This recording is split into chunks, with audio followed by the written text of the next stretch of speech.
Bonjour frères et sœurs, j'espère que vous allez bien. Voici, nous sommes au 6e jour pour la lecture du jour, le plan biblique de Pasteur Freddy de Coster. Nous sommes bien au 6e jour. Nous allons le lire par la grâce du Seigneur. Nous allons d'abord remercier le Seigneur pour sa présence et l'inviter à nous éclairer et à nous guider. Seigneur mon Dieu, merci pour cette merveilleuse journée qui commence. C'est le matin, nous sommes là, nous sommes réveillés, nous sommes présents par ta grâce. Merci Papa pour tout ce que tu fais. Père, je te suis reconnaissante pour ta grâce, ton amour. Merci parce qu'alors que nous étions en train de dormir, toi tu veillais sur nous, tes anges étaient autour de nous, ils campaient autour de nous, afin de nous protéger de tout mal. Père, merci pour cette nouvelle journée.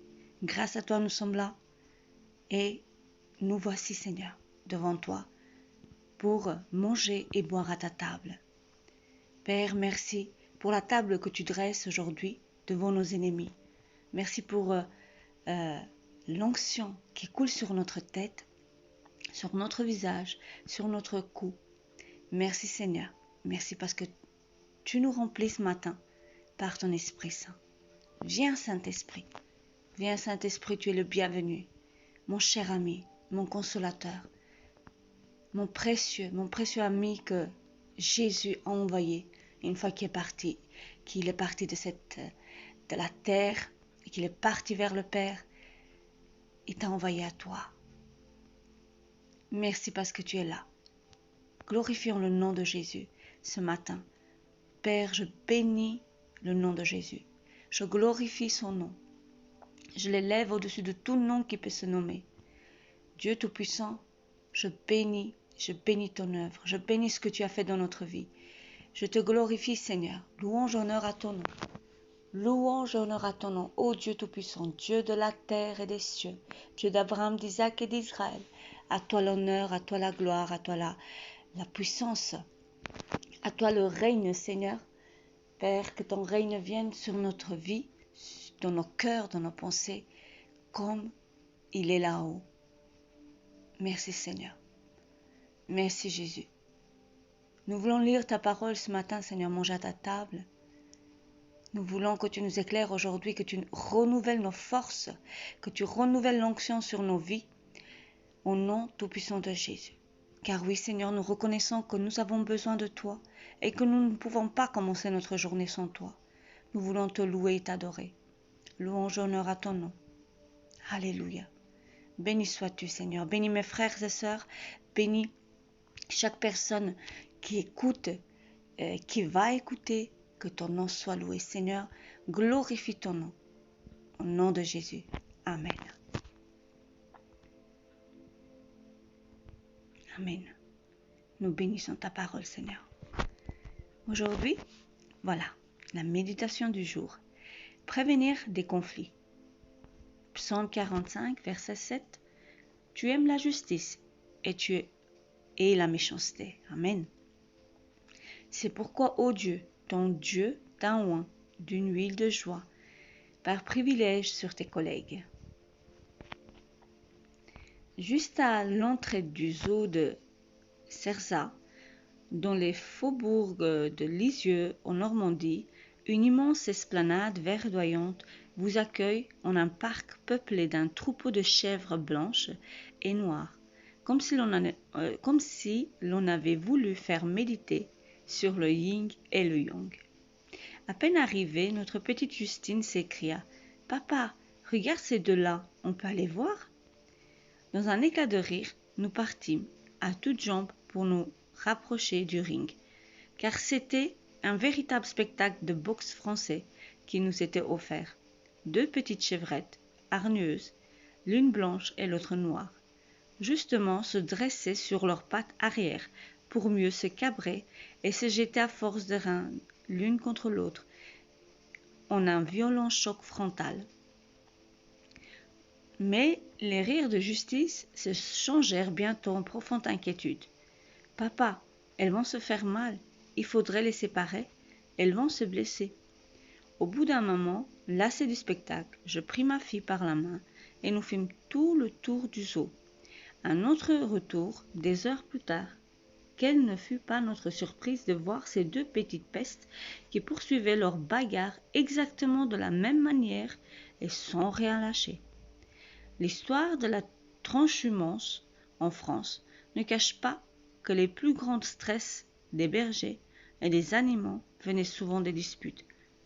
Disputes entre animaux, disputes entre chiens, disputes entre bergers, disputes entre bergères et villageois qui ne voulaient pas voir les troupeaux passer et salir le chemin, disputes entre les seigneurs pour les taxes ou entre les bourgmestres qui organisaient même de véritables chasses à l'homme.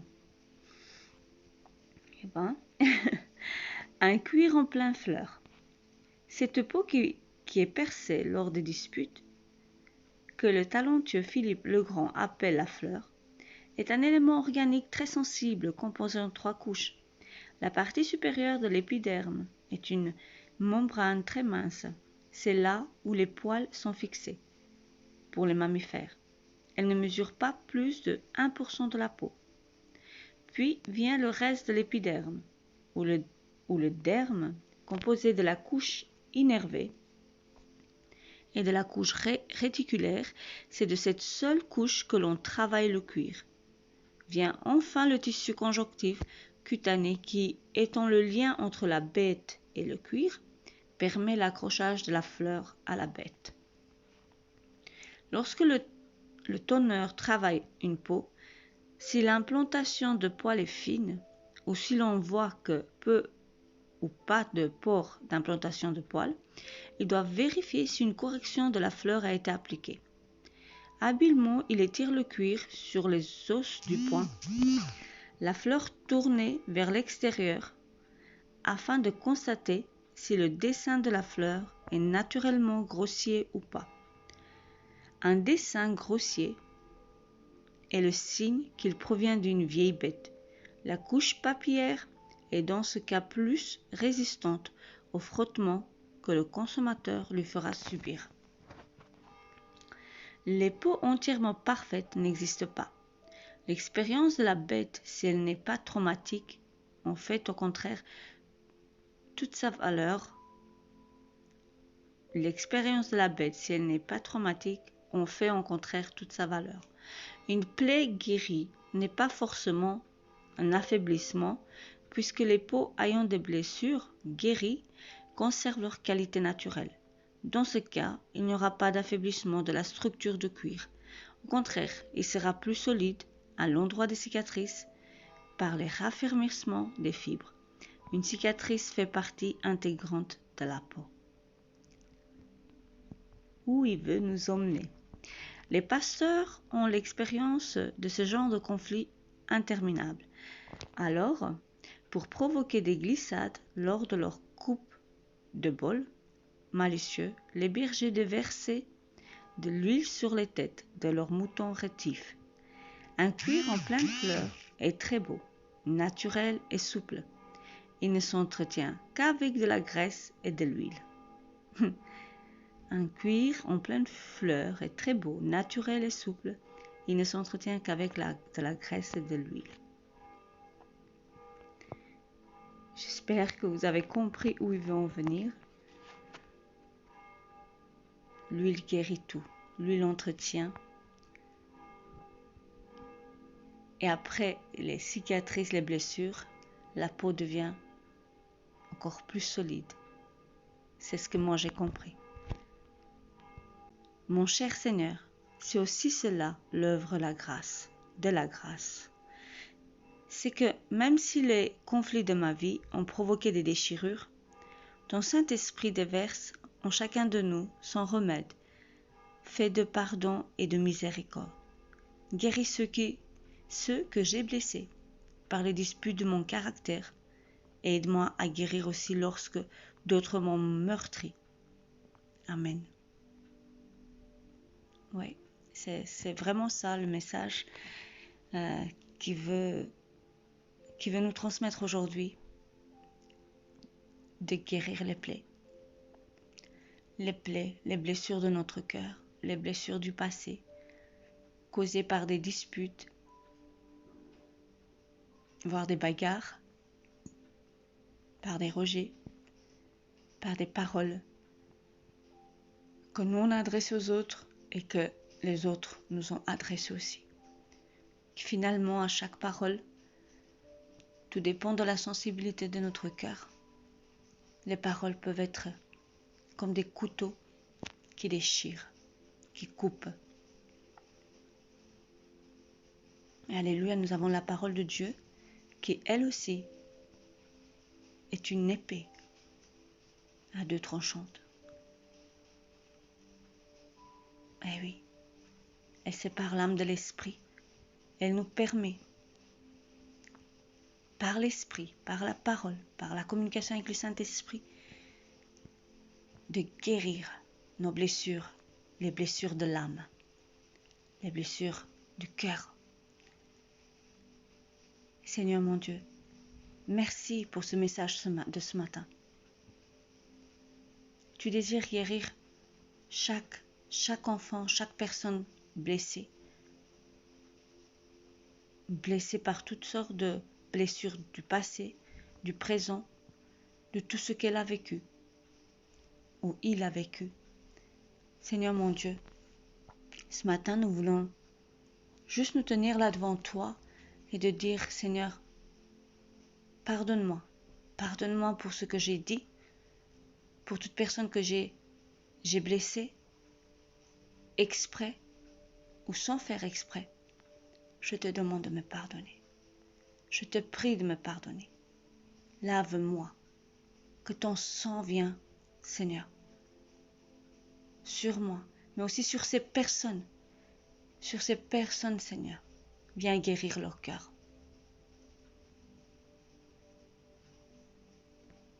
Et moi aussi, Seigneur, viens me guérir de toute parole qui m'ont fait du mal, tout acte de mes proches, de mes amis, qui ont pu me faire mal. Et que peut-être encore aujourd'hui, à chaque fois que je repense, c'est comme si je touche une blessure qui saigne encore. Et ces blessures doivent sécher. Ces blessures doivent guérir, Seigneur. Ces plaies ne doivent plus rester ouvertes. Je prie pour chacun de mes frères et moi-même compris, pour que toute blessure ce matin, qui saigne encore, pour toute blessure encore qui fait mal dans nos cœurs, alors à chaque fois que la pensée vient, elle repasse dans notre esprit, dans notre cœur, eh bien, elle fait encore mal. Je te prie, Papa, ô bon Samaritain, viens panser ces blessures par ton huile, par tes pansements. Oh Rabashiri Abara Koro Basankara Barayandia, Rendere Sheri Adara Koro Bashiri Ambara Koro, Rienda Rabara Basanta Kabayanda Koro, Yendi Yara Santa Rasheria, Oroba Shikiria Rabara Santa Kababa Shikiria Barabara Soria, Adonai. Oh Dieu, tu es merveilleux. Merci pour ta présence. Merci Jésus. Merci Seigneur. Yekedere keriadra koroba. O koroba shekedere keriandra koroba. Santa kabarayanda koroba, Santa koroba. Mes frères et sœurs, laissez-vous toucher par le Seigneur. Si vous vous êtes joints à cette prière, je suis sûre que le Saint-Esprit fait ce travail-là. Il vient poncer les blessures qui saignent. Il va les sécher. Il va les soigner. Dépose tes fardeaux. Dépose tout ce qui te passe dans ton cœur maintenant. Toutes les blessures que tu reçois, que tu as reçues, que tu vois qu'ils te font encore mal. Dis Seigneur, viens.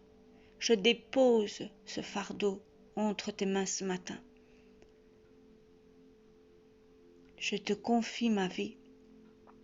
Je te confie mon corps, mon âme, mon esprit, comme quand je confie mon corps alors que je vais au médecin et que j'ai besoin de ces soins. Je te confie maintenant mon âme et mon esprit, mon corps qui est peut-être il y a une maladie. C'est toi qui viens penser, Seigneur, ton huile, ton onction, salé, pur et saint. Jésus. C'est toi qui transformes ce vase de terre en un vase d'or pur. C'est toi qui fais ce travail ce matin. Viens toucher notre vie par tes mains, créatrice, guérisseur, Seigneur mon Dieu. Toi, tu transformes. Tu es Seigneur. Tu es celui qui transforme. Jésus.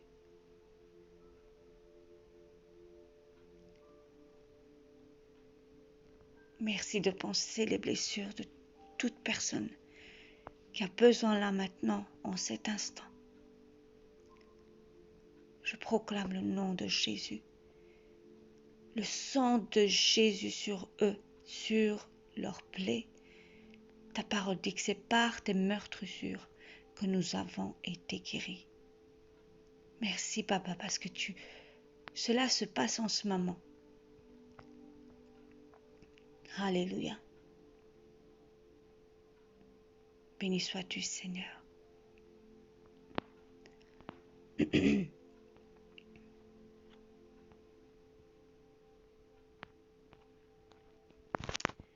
allons lire la parole. Genèse 26, verset 20. Les bergers de Guérard querellèrent les bergers d'Isaac, en disant « L'eau est à nous ». Et il donna au puits le nom d'Ésec, parce qu'il s'était disputé avec lui. Pas facile des fois d'être...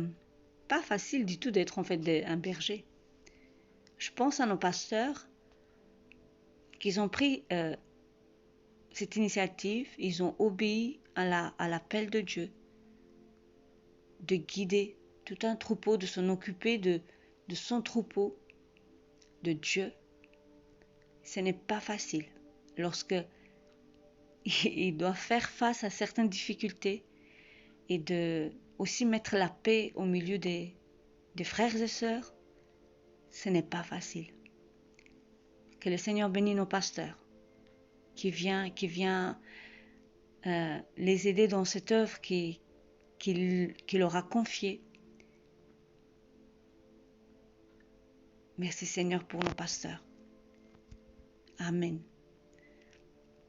2 Timothée 2, verset 14. Rappelle ces choses, en conjurant devant Dieu qu'on évite les disputes des mots, qui ne servent qu'à la ruine de ceux qui écoutent.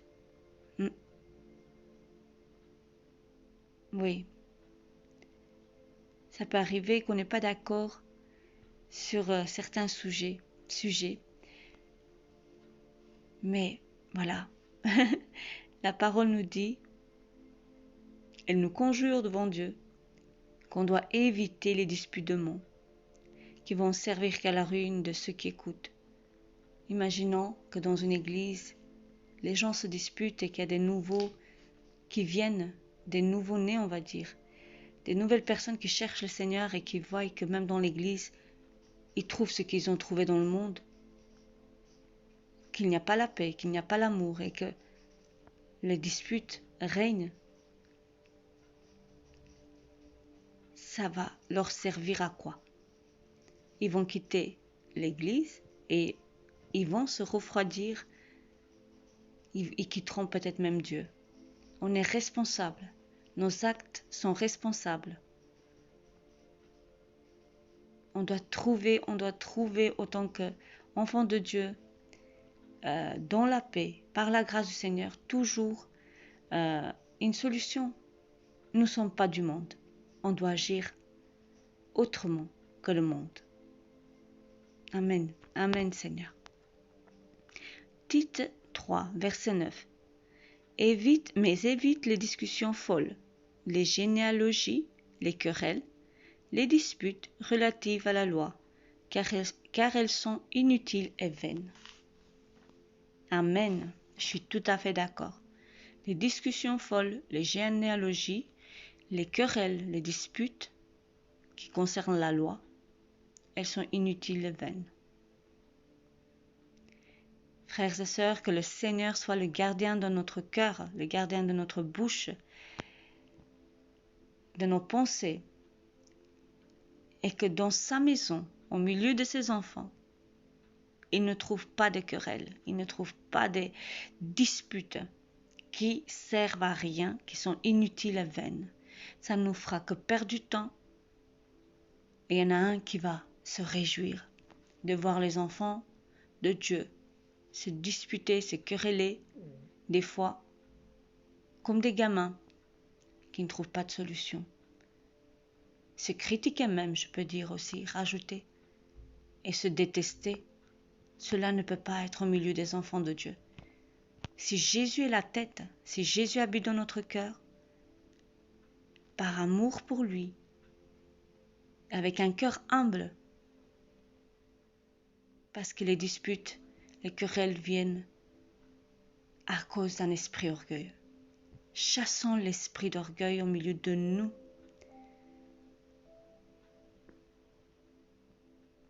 Que le Seigneur nous rend humbles. Que le Seigneur nous rend humbles.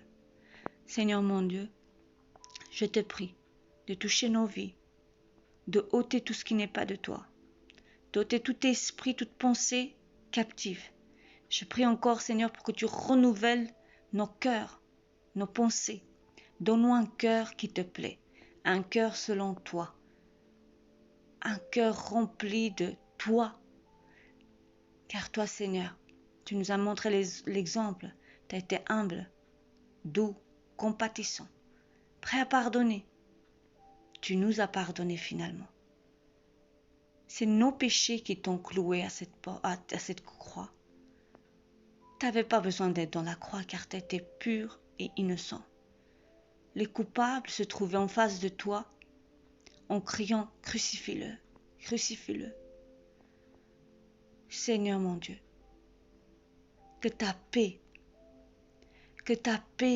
règne dans nos cœurs et que nos cœurs cherchent toujours la solution en toi, le pardon, de pardonner les uns aux autres. C'est pas facile toujours de pardonner. Mais Jésus nous a pardonné, alors que nous étions les plus grands pécheurs, les plus grands meurtriers, les plus grands voleurs, les plus grands menteurs, les plus grands cupides, les plus grands, si je peux dire, sans vexer personne, des cochons.